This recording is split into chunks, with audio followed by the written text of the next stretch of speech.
Hi everyone, welcome to this event that is part of the Build Better Now series that is being run with the COP26 Built Environment Virtual Pavilion. Really great to have everyone here. My name's Olivia Finch, I'm from the Ellen MacArthur Foundation. I'm going to be hosting this event and we've got a really jam-packed session ahead of us. So really excited to be here. Just going to share my screen. Hopefully everyone can see that. If I go to presenter view, great. So perfect. So yeah, this is what we're talking about today. Really important topic: why circularity should be your route to net zero. And this is the agenda. We've got Andrea, who's going to set the scene for us first. Then Oliver is going to take us through a really impactful vision story that I'm sure will get everyone thinking about why we're here at COP26. Next, we'll hear about the importance of considering circular business models. And then we're going to have some super interesting discussions around the challenges and opportunities faced by 3 companies who are already working to embed circular practices into their business operations. There is a chat box for you to send any comments or questions through. We'll keep an eye on them and try and respond if we have time. And if not, we'll hopefully be able to follow up with any specific questions after the event. So it's always hard with virtual events to make them feel interactive, and I know we're all spending a lot of time sitting in front of our laptops on virtual calls and virtual meetings at the moment. So we wanted to try and kick off with a poll so we can understand where everyone is at on their carbon reduction and circular economy journeys. So hopefully the poll box will pop up for you now on your screens. And what we're asking you is first whether your organisation has set up zero carbon ambitions, and secondly whether your organisation is exploring the use or the implementation of circular models. And don't worry if you aren't sure about what either of those questions are getting at this stage. Hopefully over the course of this event, you will learn a lot more and understand these terms and how they relate to each other a lot better. But yes, if you can answer both of those questions now, I will come out of this so that we can have a look at some of these results.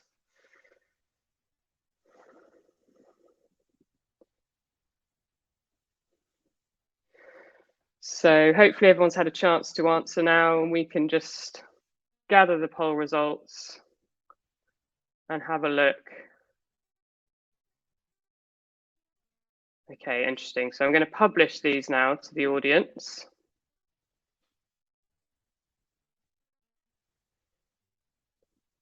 Hopefully everyone can see there that we've got the answer to the first question: has your organisation set zero carbon ambitions? We've got over 70% have said yes, which is fantastic news. So you're already well on your way to thinking about how to reduce your carbon emissions. We've got a few that have said no, but definitely in the minority, and then some that are in development, which is also great to hear. So that was the first question. And for the second question, hopefully everyone can see that. So organisations currently exploring circular models, nearly half, which is great to see. Some that, you know, about a third that are thinking about it, and a few that haven't got there yet. But that works really well, because actually what we're talking about today is how circular economy can help you to achieve your net zero ambitions. And so Andrea, now I'm going to hand over to, is going to set the scene for those conversations, and hopefully make things a bit clearer about the link between circular economy and climate change. So I'll hand over to Andrea now. Thank you.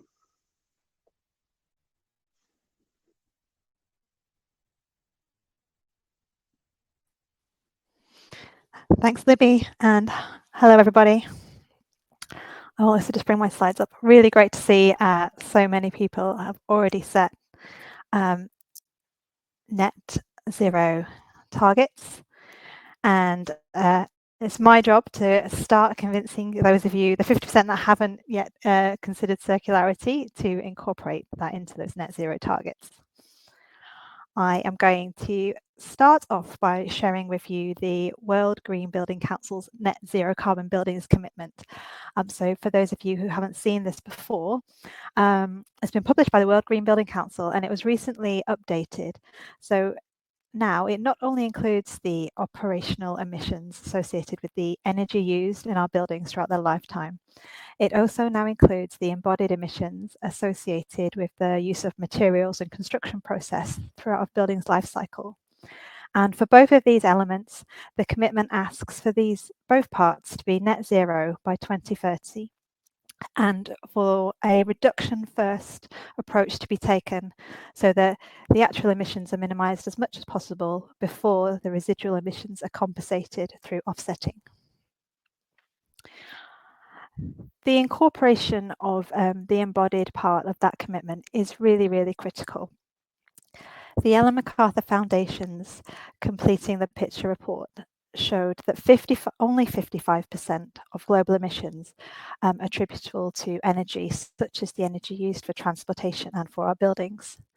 And the other 45% is associated with stuff. So whether that's agriculture, forestry and other land use, or industrial processes, such as those to produce cement, steel, plastics and aluminium like we use in the built environment. And this report showed that actually the use of those four materials alone within the built environment contributes to approximately 10% of total global carbon emissions. So it's really critical that they are included in our net zero definition. However, what the report also showed is that this 45% that's more attributable to stuff and products is going to be the most difficult to decarbonise. The 55% attributable to energy we can tackle through process efficiency and can, in the most part, be met through renewable energy sources. However, the other 45% is more related to emissions associated to the actual processing.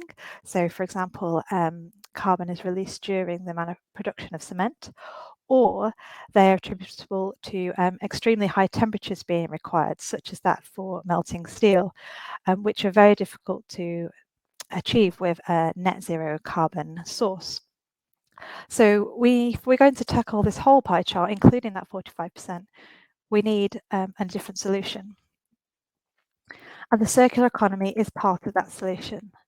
So by keeping resources in use for as long as possible, extracting the maximum value from them while they're in use, and recovering and regenerating these materials at the end of each life, we can continue to provide the buildings and infrastructure we need for society to thrive without the continual reliance on new materials being produced and also resulting waste. And what that means for the built environment is a whole range of design interventions and supporting business models that essentially try to achieve a closed loop as possible in terms of the use of resources. This includes maximising the inclusion of secondary materials, retaining as much on site as possible. So when we've got an existing building or asset on site, starting with the question of how much of this can I retain, how can I transform it to meet my current needs, rather than what can I achieve if I had a blank sheet of paper. Looking at maximising the utilisation of our buildings through sharing them better and using them for multiple purposes. Many of our buildings are empty for half of the day or only used for part of the week. If we can use the buildings we have better, we don't need to create new ones. We need to reduce our through-life material requirements and waste generation by designing for maintenance, considering how the materials are going to degrade over their lifetime, and making sure things that are going to need to be replaced can be done so easily and are able to be remanufactured or recycled. We also need to think about reducing the end-of-life waste generation through designing our buildings to be easy to adapt and transform to these different uses, or demountable into components or modules that can then be reused and reconfigured. And finally, where that's not possible, we need to make sure that the materials we're using can be recycled at the highest value possible, retaining the emissions that have gone into creating them. And the Completing the Picture report has estimated that if we adopt these kind of circular economy principles and strategies in the built environment, we can reduce the emissions associated with our materials by up to 38%. So this really aligns with that principle of reduction first when tackling the embodied parts of the net zero emissions. And that's why circularity and circularity principles should be a core part of your net zero carbon strategy. That's all from me, and I want to hand over to Oliver Hall from Make Architects, who's going to make that a bit more visual for us. Thank you. Andrea, thanks ever so much. In the run-up to COP26, the UKGBC launched an open call for an installation for their virtual pavilion, intended for a range of visitors, not just industry professionals, to learn about how sustainability is impacted in the built environment. Make won the design competition to create a central installation with a brief that should show that the construction industry is both part of the problem and part of the solutions to climate change. We believe that circular economy is one of those key areas which we can empower change within the industry, forming a closed loop within the sector, which does require collaboration and vision, as just discussed, and ideally utilizing existing processes but evolving them. The concept is quite difficult to convey. In the most simple way possible. The diagram we saw a second ago is still very difficult to understand. So what we wanted to do is try and create a visual link to that and trying to explain that to a wider audience. So to do that, we created something around a fountain framework, visually depicting the years 1990 right through to 2050, with the base of the foundation representing the existing forms of construction and the pinnacle, the possible future, using circular economy principles. So to sit alongside the installation, we've created a thought-provoking animation, which can be seen within the virtual pavilion, but we're going to play that for you now as well. Thank you.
I hope that's provoked many thoughts and potentially got you thinking about the opportunities of circular economy and the urgent need for action.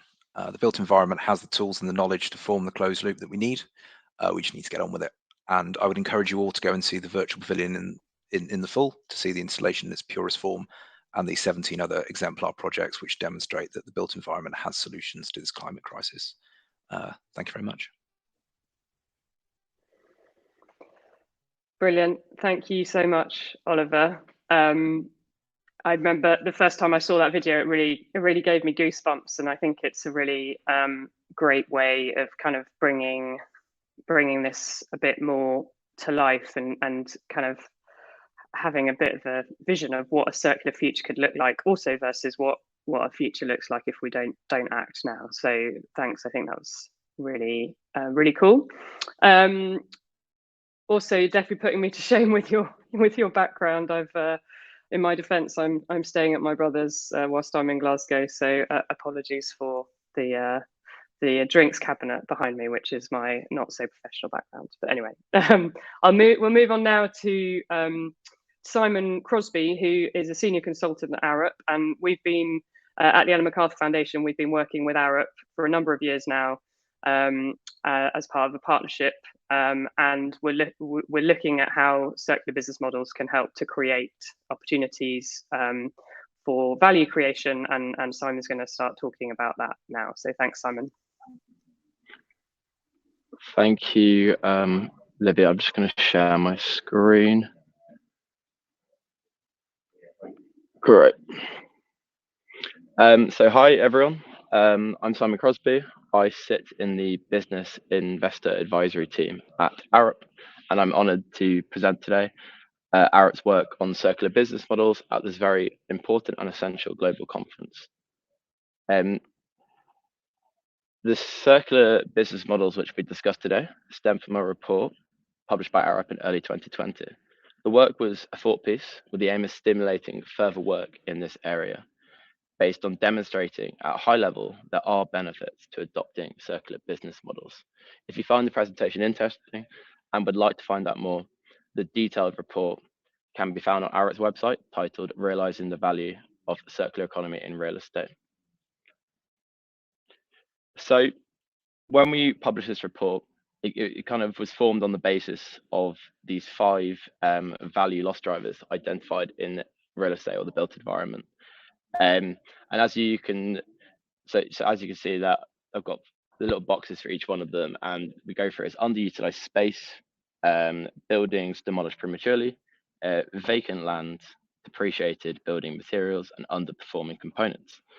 As you can see from some of the statistics that sit underneath them, it just kind of demonstrates how wasteful the built environment really is. For example, the underutilized space, which is something Andrew touched on earlier, where European offices sort of sit unoccupied for 35 to 40% of the time during the working day.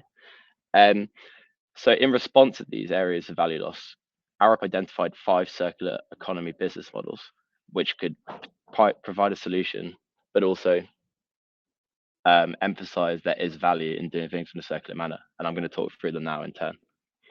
So the first business model is probably the most relatable to many people out there, people aware of things like WeWork, but the flexible spaces is an idea that a landlord and or the anchor tenant sign a lease, which has clauses included which allow unused space to be advertised and used. The tenant and or the landlord either lead on finding tenants or do so using a third-party operator, with the hopeful resultant outcome being the unoccupied space is filled. But similar to the WeWork model, but we're pushing it a bit further here, and the space could be used for non-work purposes as well. For example, yoga in large meeting rooms after normal working hours. The testbed location for this was a tenanted office in Milan. All these models were tested on a real case study, and the circular economy link is clear here. If we can use existing spaces more smartly and to their full potential using these new business models, the need to build new space and the resource associated with that is avoided. The next business model is called the adaptable assets business model. So it's the idea that adaptable assets are buildings that can accommodate more than one use during their lifetime through retrofit rather than demolition. Now, the building's skin and structure, which you can see on these figures here, is sort of the grey lines, and they're sort of the outer framework of the building. They're built in a manner which allows the services, the space, and stuff, which are the green lines, to be easily swapped and go through multiple fit-outs. Now, this was tested on a 15-unit residential building, which sees an economic downturn and transforms into a micro-logistics hub. The circular economy link here again is the business model increases building longevity, and it's the idea of promoting reuse and retrofit rather than premature demolition. Now, the next business model is called relocatable buildings. It's about using modular, easily deconstructible buildings that can be used to utilize the potential rental opportunities in areas where landowners sit on vacant land. The figure above shows 3 locatable buildings as part of a wider portfolio, occupying different vacant land plots over their deployment profiles. Now, the test bed chosen for this was a mixed-use development in Amsterdam that had been designed for deconstruction. The model designs out waste by incentivizing prefabricated and modular construction techniques, whilst ensuring materials are kept in use for as long as possible by designing buildings for deconstruction and enabling a short-term use of vacant land which would otherwise be idle, as opposed to building permanent buildings for temporary use elsewhere. The next business model is probably one of the most immature in its development status, so please bear with me on this one, but this was a thought piece. This is called the residual value business model, and this model sort of is all about assigning a value to the material that sits within buildings which have been constructed. So it involves creation of a new contract similar to that sort of commodities futures contract. The details of how this will work would still need some development, but these contracts would be traded and developed on a sort of centralized exchange with their value tied to the estimated future value of materials in a building when they come up for deconstruction. A developer or construction sort of style client, after the building is constructed, would tender these contracts. The future contracts can then be traded while the building is operational and the building materials are in use. Whoever owns the future contract at the time of deconstruction is the owner of the materials. Now, the testbed chosen for this residual value model is an extension of a refurbishment of a high-end retail store in Berlin. And it was chosen because retail stores generally go through more regular refurbishment cycles compared to other typologies. So obviously it's easier and quicker to realize the value of those materials.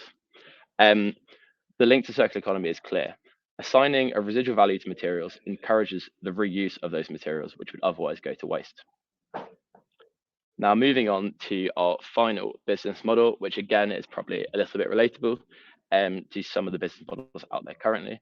So the performance procurement is an extension of the commonly known product as a service model, currently seen in individual products such as lighting, but we're taking it to the building level. So talking about skin, space, and plan services, which you can see are the different building layers on this figure.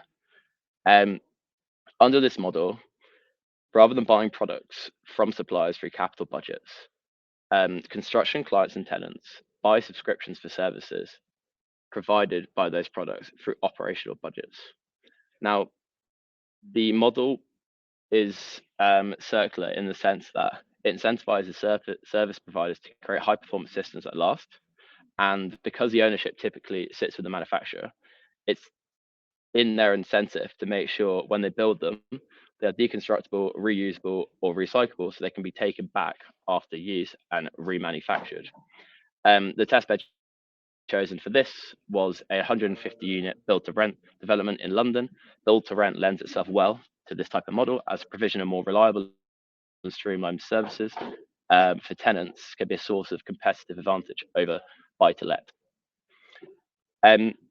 Now, the summary of all these models put together. So I don't want to go into too much detail in the interest of time, but this summary table sort of highlights the key characteristics of each business model, including potential financial returns, the value loss driver it was trying to address, where the type of project is, or where it was tested, sorry, and its current readiness level. I think the 2 points we haven't visited yet, and we want to really get across in this slide, is firstly the different maturity levels of some of these models. So some of them sort of ready to go, of plug and play, whereas some would need a bit more work. But I think one of the most important points is the potential financial returns. So if you can see in the sort of second row down, this report has proven that there is potential to see financial returns from doing things in a circular manner as opposed to a linear manner, and why circular economy should be seen as an important part of business processes going forward. Thank you for listening today, and if you are interested, please download the detailed report.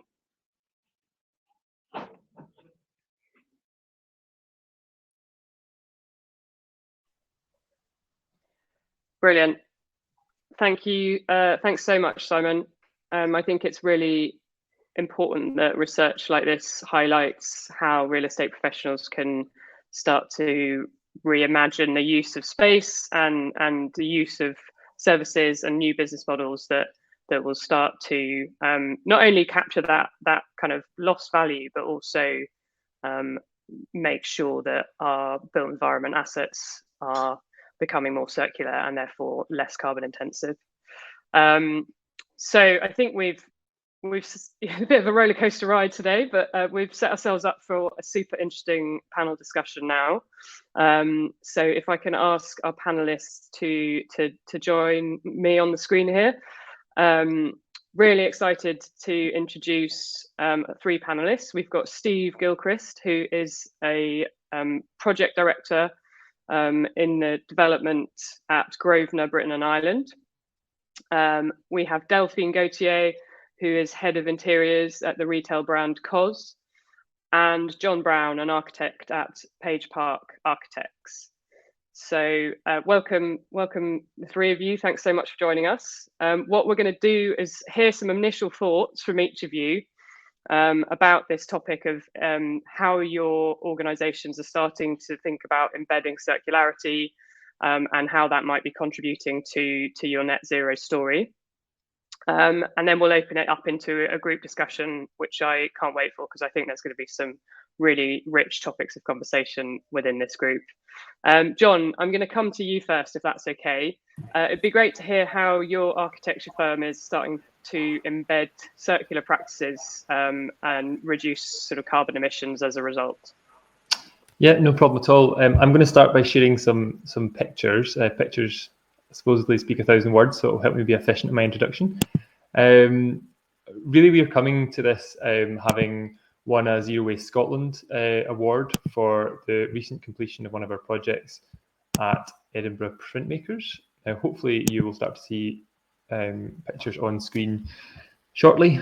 So the Edinburgh Printmakers project is the redevelopment of this derelict building in the Castle Mills area of Edinburgh for the Edinburgh Printmakers into a creative hub. The Printmakers have a sort of subscription model where all the printmakers in Edinburgh can pay a small amount of money to get access to incredible equipment and pool materials and expertise.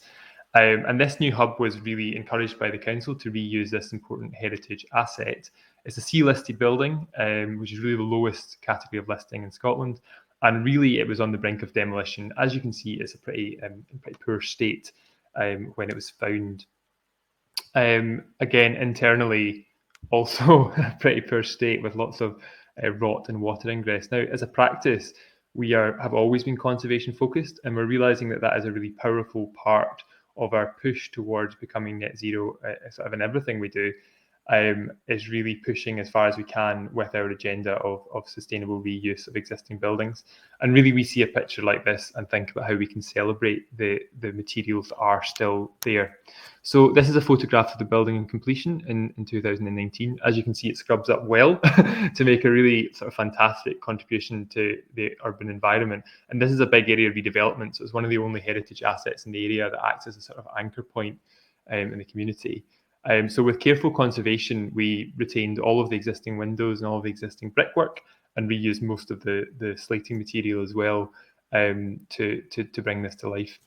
And here's just some photographs of the interior as well, which I'm sure I'll talk about more in the debate, but really shows how we've tried to retain everything that is usable in the space and make it into something beautiful to create a really rich environment for the printmakers and for people who visit.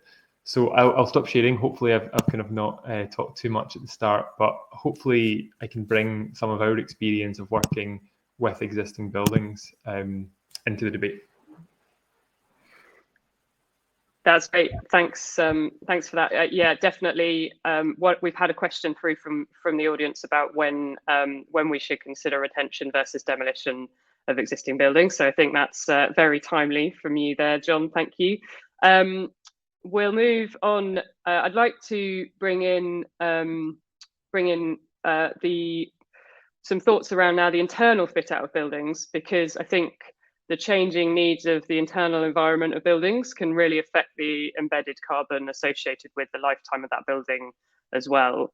So Delphine, it'd be great to hear what your experience so far has been at COS around the work you've been doing for the interiors there. Yeah, hi everyone, really nice to be here. I mean, within COS and within the Department of Interior, we are responsible for the design of the stores as well as the execution, and we have an amazing team of designers, architects, but also buyers who purchase all non-commercial goods for our stores globally. And I think, as you just mentioned a little bit, as a retailer and with the lifespan of stores in general, we have this huge responsibility to embed circularity in the stores we create. So for us, one of the key priorities in the industry is how can we produce with less resources, of course, and also close the loop on the non-commercial goods.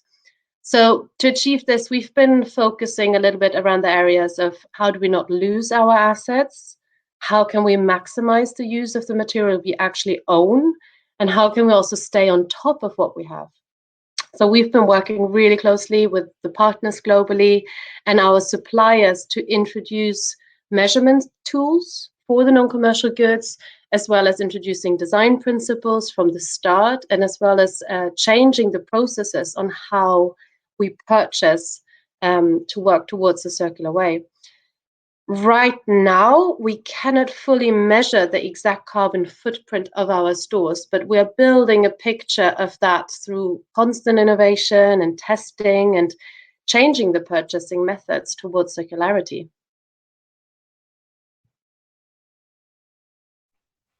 Brilliant. Okay, thanks, Delphine. Little teaser there from you, and we're going to dig into that a lot more, I think, when we get into the discussion. And so, yeah, finally, let's bring Steve in now. Steve, as a developer at Grosvenor, I think it'd be great to hear whether you're tackling similar issues around reuse, and also what about when you're actually starting with a brand new development? What are your thoughts around circularity there? Yeah, thanks, Olivia. And thanks everyone for joining. So just to give you a bit of background, in December 2020, Grosvenor launched its pioneering net zero pathway, where we announced a commitment to become net zero by 2030, reducing our absolute carbon emissions by 52%. And actually last month, we set out the final piece of that net zero journey by publishing our offset strategy. And there's a lot of work behind that, and it's allowed us to actually announce that we're accelerating that climate ambition to become carbon neutral by 2025 across all scopes. So we're really pushing the boundaries of what our sort of overall corporate ambitions are here. We have less than a decade to get this right, so we've got to use every tool at our disposal. And it's pretty clear to me that circularity plays a key role in reducing those emissions. Personally, I'm been pioneering the circular economy, and particularly material reuse, with our development team, and also in the wider industry through different forums and things like that. Encouraging all projects to consider how they can include these circular principles. So I just thought I'd mention quickly how some small things at the moment can make quite a big difference, I think, and it's just the way you approach the topic and think about things as you hit a project. So one real easy point is to stop using the word demolition and actually just consider instead replacing that with deconstruction. I think it changes the mindset of how you just think about that initial part of a project, and if you're going to deconstruct something, you have to think longer and harder about how that's going to happen, and it will spit out the kind of materials and salvage opportunities that we're looking for.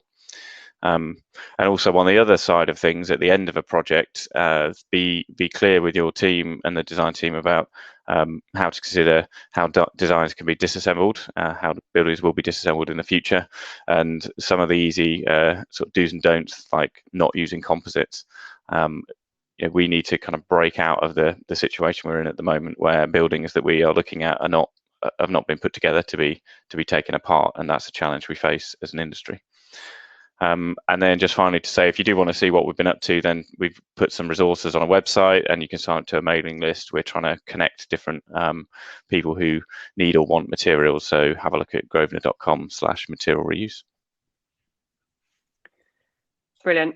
Okay, thanks, Steve. So I think we know from all three of you and the organisations you work with, the intention is there. I think what we should try and sort of get into a bit now is what are some of the challenges around this? There are a few questions coming in from the audience about that. So I'm really interested in, firstly, John, if I could come to you. I mean, the project, the end result of the project looks amazing. What did you find some of the challenges were as you went through that? And also, it'd be great to hear whether you were able to gather any useful data and metrics around the renovation and the reuse of that building, and whether that resulted in kind of carbon savings that would help us to prove this point about circular economy really kind of contributing to tackling climate change.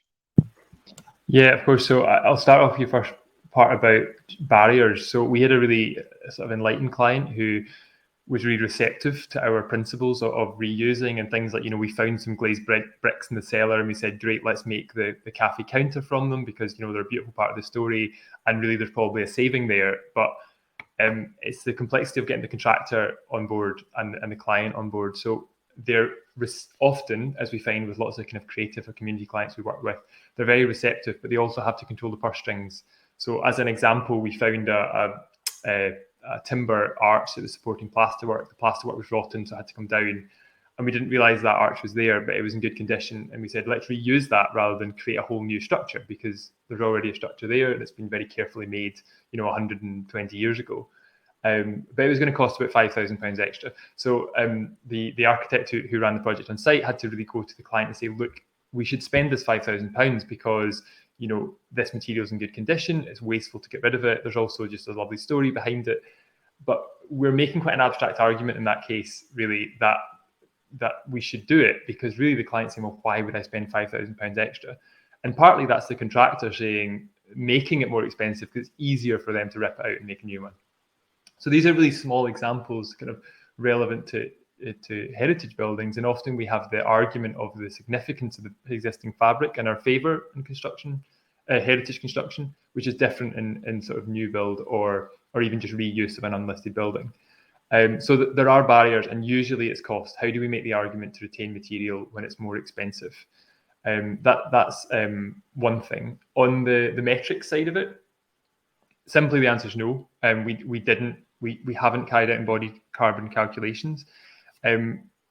Lots of our buildings work within existing buildings, and we use a lot of kind of instinctive principles of using less material, building as little as we can, working with what we have. As has been mentioned, using materials that are not composite, that can be refinished in the future, can be reused, can be recycled, thinking about the types of materials that are in existing buildings, etc. We all know that those are contributing, but we haven't been able to sort of quantify that yet. But that's the step that really is a practice we're taking now, is how can we learn to do that? And I think as an industry, as architects want to engage with that, but they don't quite have the tools yet. And as a small practice, there's also financial investment. Are we going to be paid for that by clients as a service? We'd love to be able to calculate these things, but what we need to work together as an industry, I think, is helping each other with these tools and understanding how that's paid for as a service, and how that, whether it's a government requirement, there's a lot to discuss and how we can make that reality. Yeah, okay, some really interesting points there, John. So Steve, I mean, on that cost point, is that something that Grosvenor are looking into? I mean, the work we've done with Arup suggests that over time it shouldn't be an added, it shouldn't be something that financially affects the project, but there obviously is an upfront cost to doing some of these measures. So how are you looking at that within Grosvenor? Yeah, it's a real challenge, and there are many other challenges, but certainly cost is one. I think, you know, as a client that's forward looking and committed to, you know, all things sustainability, we see that there will be some extra costs that we carry and cover in some of these early examples of where we're essentially, you know, it's innovation. We're doing things differently. But I do think longer term, the value and the sort of leveling out of the market will come through, and whether that's increasing cost of carbon or more of this happening, you know, a more sort of liquid market of secondhand materials flowing between different projects, or even I think just to point out here, we've got cross industry as well, and so that's a real opportunity where we shouldn't just look at this in a silo of the built environment. Even, you know, we can think about other parts of industry and sectors. But yeah, in the short term, clients are ultimately going to be funding some of this, but I think, you know, every part of the supply chain can see the sort of possibilities and perhaps help with some of that early investment of whether it's time, expertise, or you know, pound coins. I think that, yeah, thanks. I mean, Delphine, I know that the reuse project that you've been working on in COS, you've thought about some of those savings that you're making, but also you've sort of, another point that I'd really like to talk about with the group is this. The conversation that comes up a lot is around insurance, and how do you guarantee the standard of material that you're reusing? So have you come across that at all with the materials that you're reusing in your stores? Yeah, I mean, this year has been incredible because we were able to test quite a lot. Finally, it was a bit in the making, and obviously with COVID, it had to stop. But I mean, this year we started to look at, okay, when we close the store, how can we just send all of the non-commercial goods to a new opening? And we piloted that, and we trialed it in a couple of stores, and we very quickly learned that although we can save a lot from not being sent to landfill, a lot of the items were not maybe in the best quality that you would want for a new store, right? So here we knew we needed to make some adjustments. And that's when we started to look into detail, what are we sending and how can we work this out with our supplier to integrate the closure material into the new opening processes. So here we started now to send the shop fitting interior from a closure to the supplier, who is then repairing it, packaging it back together, and they will then automatically add that material to the new order for a new store. Now, these two scenarios worked okay when you have a direct expansion. So you close the store and you immediately reopen a new one. But these timelines are not always aligned, unfortunately. So we saw this need to further work with the supplier on how can we send them the material back for them to refurbish it, but especially then also stock it. So through these tests we've done and the collaboration with the suppliers, we are now able to do that. We send them the material from the closures to the supplier, they refurbish it, and they stock it. And that can then be called off whenever we open a new store. And that has not only a huge benefit, of course, from material sent to landfill, but also a huge financial benefit for us because we pay a fraction of the price than when we buy new. And then, you know, it was such a good year with so many tests and learning and like reevaluate and change again the processes of what we planned initially to do. There is only so much you can refurbish something. So we have also stock from stores that are 13, 14 years old. You can't really refurbish it and they're too worn down.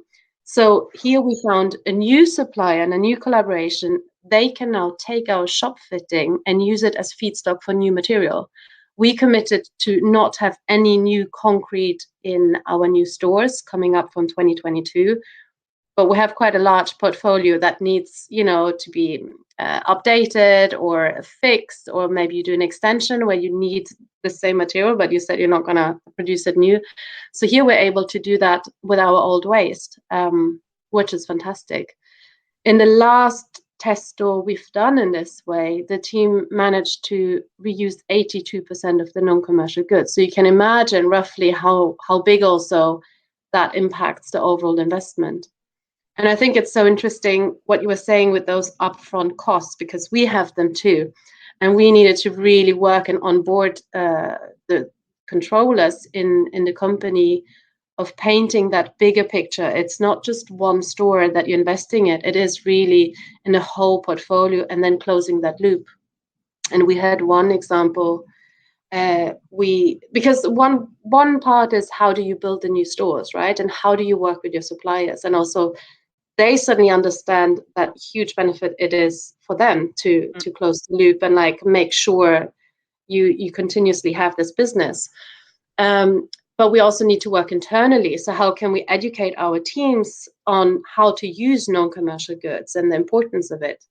And there we needed an initial investment. And that was, of course, do we want to take that right now? But yeah, sometimes it was just a lot about painting the bigger picture. And now with that initial investment, but we're talking about a sharing platform that is just internally for stores where they can share the non-commercial goods. It's almost like an eBay, but for free. So as a store, you can see someone else has something that you need, they release it, and you get it into your store. But by doing that, and the initial investment was actually fairly small, we already reduced 28% of all our upkeeping costs in those stores. So, it's about doing those small tests and just showing that it is working, and then you can scale it up. Thanks, Delphine. Some amazing points there. I firstly, that sort of idea about working with suppliers and creating new business opportunities there for your suppliers is that's exactly what we see as the circular economy model is about creating innovation and new business opportunities. Really great to have some actual hard data on the savings that you've made, and that third point about having to onboard people internally within the company is hugely important. Steve, have you had any kind of like challenges along the way, both internally and kind of externally with the suppliers and the contractors that you've been working with as you've been trying to implement these measures? Yeah, I think it's funny to see all the parallels in a slightly different industry that Delphine's had there. I mean, and seeing how there's different solutions to the same problem, or sort of you go through a progression of different solutions and they get more sophisticated. So taking something from one site and going directly to another is the obvious starting point, but we can all see quite clearly that that's never going to work perfectly on a bigger scale. So we've seen friction in how to test and validate and store different materials if we are trying to move it between a site A and a site B. But I just see that as kind of the evidence that we need to say something like a portal like you've just suggested, or just a more of this in a market that allows us to take away some of that friction. And you don't necessarily need the same piece of material that you donated. You can take something from a pool and then you kind of remove some of that, but that presents storage challenges. But I do see the sort of flip side of this, which is it's an opportunity. There's parts of the market that where people can go and move into that, and I'm seeing that already, whether it's portals, whether it's storage testing facilities.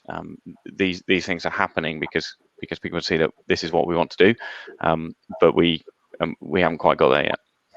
Could I come in that actually? Because I thought it's interesting. You were talking about earlier. You said deconstruction rather than demolition, and interestingly, in conservation, certainly in Scotland, we talk about downtakings. We never talk about demolitions, because when we go into a building, we inevitably have to move things around, take a wall down, move a door. We always offer it to architectural salvage, and there's an industry there in the heritage sector where we take down some doors. If we don't need them and can't reuse them, we give them to salvage. They sit in a warehouse. maybe for several years, and then eventually they'll be reused. And there's a really good system there and a value attributed to heritage goods. But you're right about testing can be an issue. And we've actually, in another project, used timbers that actually came from North America that were of a size you can no longer get for a conservation project. And we had to bring them over, ship them, and test them. And it was very tricky, but it was worthwhile because it was an A-listed building. What's interesting is how can that move into out with the heritage sector? And is it, you say, it's interesting to hear this sort of eBay style system, but does there need to be, there probably does need to be, large warehouses that have, salvage steelworks, salvage interior finishes that can be catalogued and registered and searched and certified by a third party, so that architects can specify products from it, or contractors can have the surety that it meets the certification that an architect's requesting. And I think, as you say, there's an opportunity there for that to be really expanded by third parties, so that there's a service available out with what Delphine's trying to set up, internally, so that there's a pooling between different brands, different retailers, or different architects and contractors is where it needs to go, I think. Just to jump in quickly, sorry, but the specification, I see, is a again a big challenge, but something we'll need to go and solve. And the grading is the other side of that. So I can see in the kind of fit out world, there's probably some sort of common sizes, words, whatever is used in terms of like how you would describe what you need or what you've got, and we need to figure that out in the construction industry. So if something is reused and secondhand, well, is it top quality, a lower grade, still structurally sound, etc.?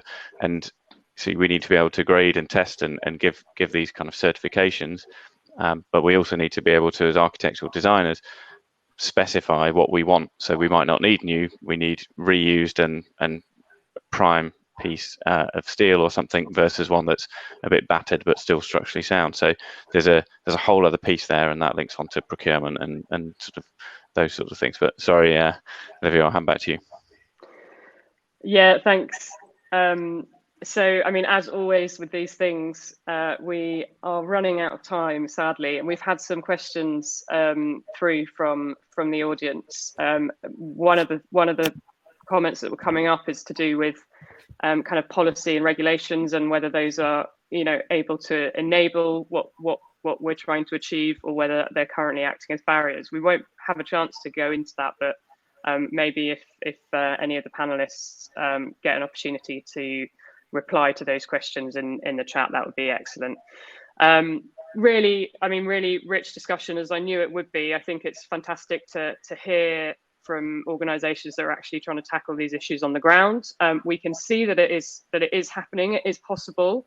There are obviously some kind of learnings that we've heard from Delphine and John and Steve that hopefully everyone can take it back into their organisations. And I think one of the key things for me, again, and it comes up all the time when we're talking about how to embed circularity into built environment projects, is that real need to collaborate across the supply chain. So you really need to bring in your suppliers. You really need to, from the outset, set your intention so that you can start to work with all the different stakeholders on a project to see how that can happen.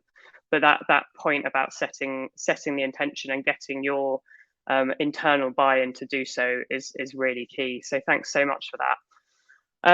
I think we're really coming towards the end of our session, and part of that is to see how everyone's been kind of responding to what we're talking about, and whether our sort of what we feel is being taken on board. So what I'm going to do is come back to sharing the screen, and it is whole time again.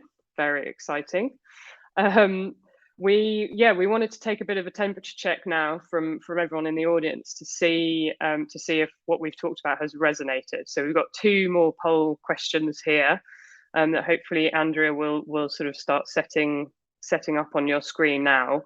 The first one, do you see the value of incorporating circular models into your future net zero and sustainability strategies? Have we convinced you that there's value in doing so and that it is possible? And finally, would your organisation be interested in contributing to industry research on this topic of how circular solutions can contribute to reducing the life carbon of buildings? Because the UK Green Building Council are kicking off a programme around this, and we know that we really need some more evidence and data to really help the industry move forward with this. So it'd be really great to sort of hear from you whether that's something that your organisation might be keen on getting involved in. So if I stop sharing now and have a look at the poll, we can see what everyone is thinking. So I need to move, sorry. Okay, gather poll results. So here we go. First question. Good. Okay, so that's encouraging to see, and I'm really pleased that as a whole the audience is kind of convinced of this. This as an approach, circular models can help to contribute to your net zero strategies. That's fantastic to see. The next question I'm hoping is going to be a similar positive response. Yeah, so we've got majority would be interested. There are a few that are maybe. I imagine that's just related to what that actually means in practice, which is totally understandable. Please do go to the UK Green Building Council website and search circular economy, and you should get some more details about that programme. And also we can reach out to us and continue this conversation so that we can hopefully start to capture some experiences from everyone in the audience as well. So I will move on to next steps. Yeah, as I was saying, where there are loads of resources out there. We'd love everyone to get involved. So hopefully there's a link on your screens now to resources related to the topics we've been discussing today. We'd love to explore within your organisations whether you can sign up to this net zero carbon buildings commitment that Andrea was talking about at the beginning. Please do reach out to us if you have any questions. You can find our individual organisations in that link and get in touch through those websites.